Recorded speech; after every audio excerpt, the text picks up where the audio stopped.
Welcome to Real Kitchen Sessions, where we talk about a lot of things that go on in the food industry, chef tips, and more.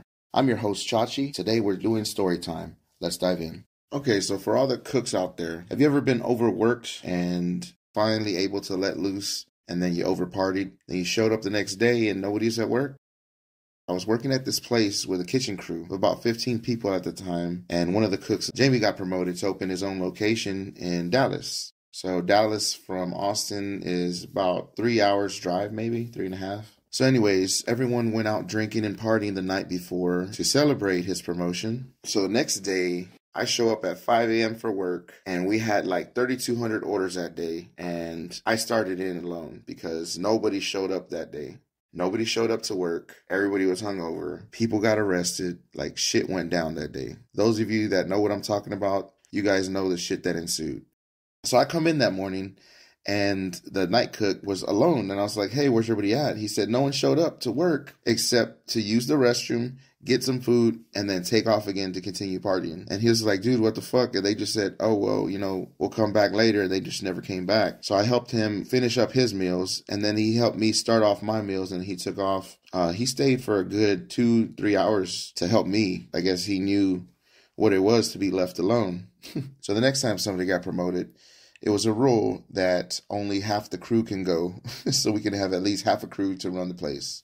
So at another place that I worked, you can have a shift beer. Honestly, sometimes they would give us more than one. And then afterwards, everybody would go to another bar and finish drinking for the night. But the whole crew would go partying all night. This one guy, this one time in particular, he went on a 12-day binger. He didn't sleep for like a week straight. He's calling in and talking shit to the owner. So on day 5, he's already drunk, calling and texting the chef owner. He's just drunk out of his mind, he's venting. And then by day 7, he's calling him and texting him, and he's drunk and he's apologizing, saying he needs the job and please let him come back in. And so this is happening like daily for like 12 days.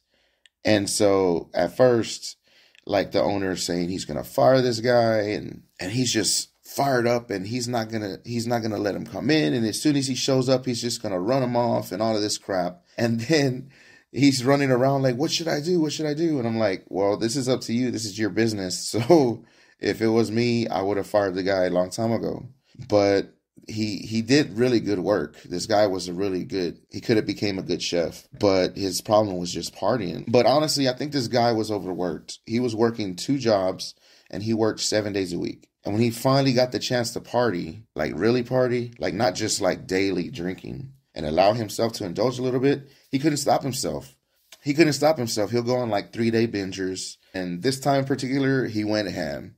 Afterwards, he came back and he was able to work. They would just like let him work. He wouldn't even talk about it. He would just show up, and everybody just kind of like awkwardly look at each other and be like, all right, get to work. And that was that. So those of you in the food industry already know what I'm talking about. And it happens on a regular basis. The kitchen crew, it's inglorious bastards. We're a crew of just miscreants and people that like to indulge in all types of ill fuckery, And I think that's why Anthony Bourdain was so popular, because in some of his books, he told it like it was. And some of these stories that you would hear from some chefs are so outrageous that you would think it's so ridiculous, but it happens. And you can see crazy shit all the time. There's this YouTube cook from the same town that I grew up in. And he made a video about a burrito, about a food product. And this food product that he had made on that show took 200 hours to make. And so people that are in the food industry in a scratch kitchen know that 200 hours for one item to be prepared is pretty normal. For example, even a pizza place, one of the pizza places I worked at, we would cold proof the dough. And so what that meant is we would make the dough for the pizza, and then we'd roll it out, we shape it, and then we throw it in the cooler and let it sit for at least 24 hours. After it sat for 24 hours, we'd re-roll it, set it, put it in its container, and then let it proof again in a cooler, and then we would cook it up. So just right there, that was 24 hours. Just one pizza. It took a day, 24 hours to make one pizza. Okay? This one product that he made took 200 hours. He has to make the tortilla. Then he has to make the meat. He has to make this. He has to make that. He grinded his own beef. So he did everything. It took him 200 hours. So it shed light on something that a lot of people don't talk about, is pricing. Now, when you're pricing things, sometimes you have customers and they're like, hey, why is the price so high? And so you have to explain, well, we do everything from scratch. So we marinate the meat for 24 hours. And then after that, we cook the meat. And then after that, it has to sit for another day. And then after that, you take it out the next day and then you cook it again and you make tacos, right? In the meantime, you also make your onions. You pickle your onions. You got to let them sit for a little while. So they're getting pickled. And then you got to make your salsa. And then you let them sit overnight. So that way all the flavors commingle. You can make it the day of. Don't get me wrong. But if you do it ahead of time, it's kind of like enchiladas or lasagna. If you don't know about this, if you make one of those or a casserole and you let it sit overnight, the flavors just commingle and it just comes out super delicious. So in order for you to truly appreciate how long food takes when you're eating it, for those of you that are curious, those of you that are foodies, it might interest you to know these things, how long that it takes just to cook one meal. And so when I was making tacos, I did all of that. So let's say I was making chicken tacos, I would use those bones to make the stock. And then with that stock, I would use to cook the meat.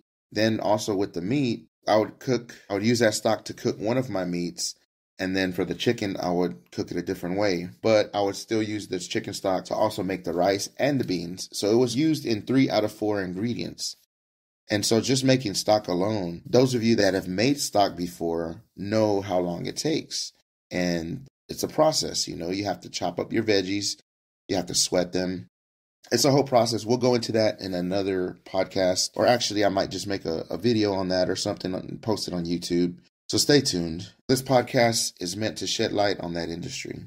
So that's after shift partying. But I guess we can talk about during shift partying. So another place where we were overworked, it was a small crew. It was probably like 4 of us. Yeah, it was like 4 of us. So this is a time where we would party during like the last hour of cooking and while we cleaned up. And we did this because we were overworked and we didn't have any time to do anything. I mean, we were literally working all day. Like we would wake up, go to work, come home, go to sleep. Wake up, go to work, come home, go to sleep. So in a crew of 4, we would send the least talented guy mid-shift to get the beer, and he'd return with the full case. And we put that case in, we would put it in the ice maker. We put it in bags so it wouldn't contaminate the ice, but it still wasn't sanitary. Like, we shouldn't have done it. But we were young. So we did clopens for like 3 months straight. So that's like where you close on one shift, and then you have to open the next shift. And so we would leave for the night really late because it was open late. And we'd get home around 2 to 3 and sometimes till 4 in the morning. And then we'd be back at work starting at 7:45 in the morning. And we'd be dragging ass. Your feet feel like they were just on fire. Like literally, it didn't matter what shoes you got. It didn't matter anything. If you had Crocs, it didn't matter. Your feet are going to be on fire and your bones, your muscles are aching. We'd be back to work at 7:45 and we'd slowly work and like just take our sweet ass time, like literally dragging ass. And we'd eat something while we set up the place and we got our mise for the rest of the day. So we set up our mise en place, our stations for the rest of the day with all the product that we knew we were going to use for the rest of the day. So we set it up the best we could. And then set up the walk-in for when we had to go back in. We had our little shelf ready to go so we can restock mid-shift multiple times throughout the day. And so we took our time because we knew it'd be a long day ahead of us and we already had aching feet and bodies. We did this nonstop for months. We lived near each other and we basically would live together because we lived so close. We're from the same neighborhood. We worked at the same place. So because of that, we had a bond that was only broken when 2 of us got arrested and went to prison. One of them went to jail, but the other one, he went to prison for a few years, probably like 4 years. So one night we were partying since we finally had a night off. But after 3 months of working open to close, we would get nights off together. We would have to open mornings and mid-shift, and then we would have off for the night. So 4 of us were in the car and we're ready to drink. We bought a case of beer to pregame before we went down to 6th Street. So 6th Street is a place in Austin where it's like a party district. It's full of bars and they have live music, tattoos, food. It's really poppin' place. It's live. It's where everybody goes to party. So one of us, let's call him Wiggins, and Wiggins wanted a tattoo on 6th Street, so we dropped him off. He was going to check and see if his tattoo artist was ready. This is before everybody had cell phones, right? We were just so ready to go get drunk, and this guy wanted a tattoo before he drank, because if not, the tattoo ink would bleed out. So we dropped him off, we picked him back up, and this is how it all went down. Okay, so he gets in the car, he shuts the door, we hand out the beer, we all pop one open. Okay, we drive down to the corner and we turn, and a cop pulls us over right before we get to drink anything. And before we know it, we're handcuffed, sitting on concrete, and pissed off at the situation. I mean, the whole thing literally took less than 2 minutes. The building is right there on 6th Street and Red River. There's a tattoo shop right there. It's a 2-story place. And if you've ever been there, you know the light that's right next to that is literally seconds from that place. Between the time the guy gets in the car and we're sitting on the concrete, literally took less than 2 minutes. Like, they had us out of the car on the concrete, handcuffed and arrested within 2 minutes. Not, hey guys, you know why I pulled you over? No, just get out. You're getting handcuffed, and then we'll tell you why you pulled over. Should we have been driving around with beer in the car like that? Of course not. But I mean, we're like animals that have been kept in a yard for like 9 months, looking out at the open road, and finally let out to roam. Like that morning, we set our intention on getting new clothes, looking good, and then we're going to go downtown and drink our minds blank. Don't drink and drive. That's all I got to say. At the steakhouse that I worked at, I was a line cook, and I was in charge of the broiler station and a part of the saute station. So we had another line cook. He was part of the saute, but he was mostly in charge of the sauces. So he was a saucier. Well, this guy, he was pretty badass. He could remember, like, I swear to God, like he would remember 20 orders at a time. Like, we have tickets galore, and I would have to be like, all right, what we got all day? So all day means how many steaks do we have on the board? How many tickets we have on the board of steaks? How many mediums we have? We have 15 mediums. How many rares? We have 1. How many well dones? We have 5. All right, cool. So then I drop all the steaks down and get to cooking. And then we go on the next item and the next item and the next item, so on, so on, so on. And this whole time you're communicating with each other. You're communicating with the other cooks, and you're also communicating with the front of the house being the servers, on what's coming up, what's next, what you're dropping, what's happening. So that way everything comes out all at the same time in unison, like a great symphony, and everything gets out fresh and hot. And so the customer's happy and we're happy because everything's running smoothly. That's to say, until a server drops a tray or somebody doesn't know what type of steak they want, so they order a mid-rare thinking it's going to be medium and it's not going to have any blood.